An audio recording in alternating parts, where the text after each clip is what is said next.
Susie, story time. Right.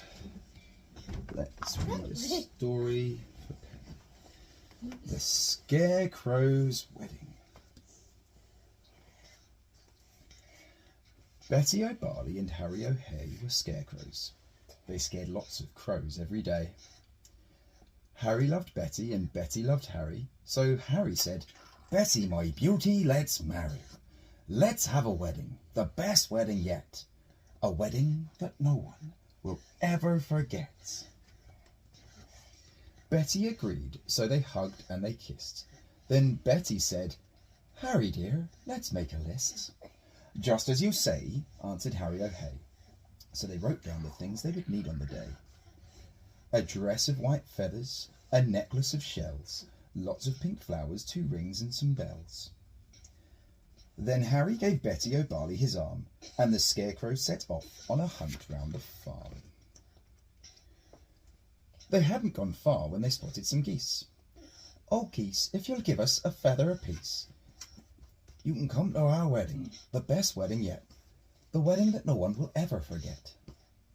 "We will," honked the geese, and they each gave a feather.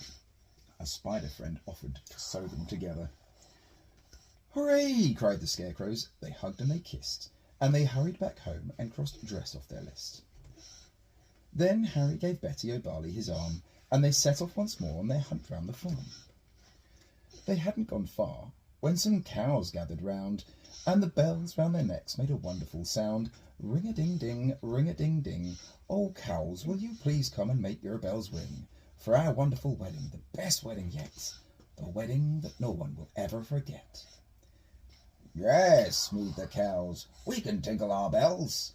Then a crab scuttled up with a necklace of shells. Some mice found 2 rings in a bin. They were certain the rings had belonged to an old farmhouse curtain. "Hooray!" cried the Scarecrows. They hugged and they kissed. "Pink flowers are the only things left on our list." Then Harry said, "Betty dear, I can find those. Why don't I pick some while you have a doze?" Pink flowers," buzzed a big stripy bee. "I can help you find a field of pink flowers. Follow me." So the bee led the way, and they travelled for hours, till they came to a field full of pretty pink flowers. Harry stood thinking, "I won't pick them yet. I'll need to find water to keep their stalks wet." "Just follow me," croaked a lumpy old toad. "There's a lovely wet pond at the top of this road." They climbed up the road. It was terribly steep. "I'm tired," said the toad, so they stopped for a sleep. Early next morning they came to the pool. "This water," said Harry, "is beautifully cool, but now I need something to carry it in, a jug or a vase or a cup or a tin." "I think I can help," said a small squirrely snail. "I can show you the way to a very fine pail."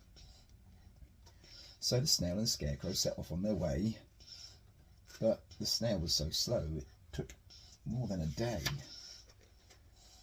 Betty was worried. "What's happened to Harry?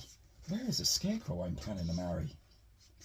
The farmer came by with a frown on his face, and he made a new Scarecrow to take Harry's place. "A good day," said the Scarecrow. "I'm Reginald Rake." He took Betty's hand and he gave it a shake. "Together," he told her, "we make a fine pair. You're really quite pretty, apart from your hair." Then he jumped in the tractor and told her, "Hop in.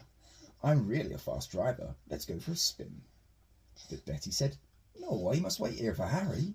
He is the Scarecrow I'm planning to marry. We're planning our wedding, the best wedding yet, the wedding that no one will ever forget." Reginald laughed. "What, you'll be waiting forever? Forget about Harry. I bet he's not clever." "I must be the cleverest Scarecrow alive. I can sing lots of songs, I can dance, I can drive. I'm dashing, I'm daring, I'm cool as can be. I can even blow smoke rooms. Just watch me and see."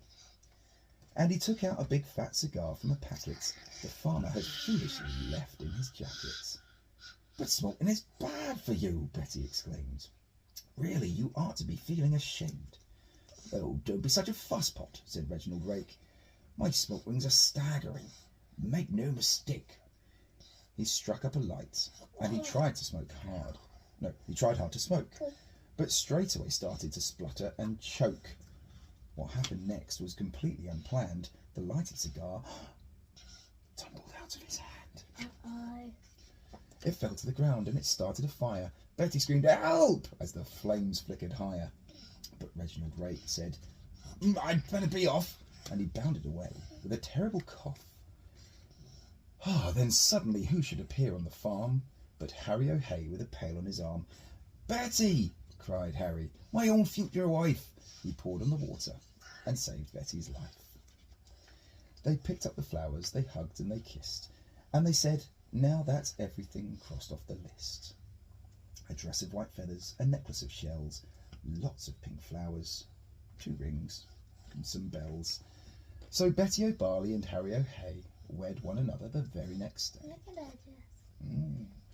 And everyone, even the snail who was late, said, "Don't they look happy and don't they look great?"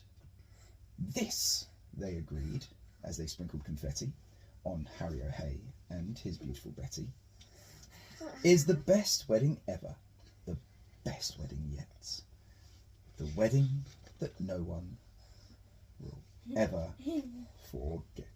The end. Did you like that story? Yeah. Hey Penny, did you like that story? No, she didn't. Say goodbye. You have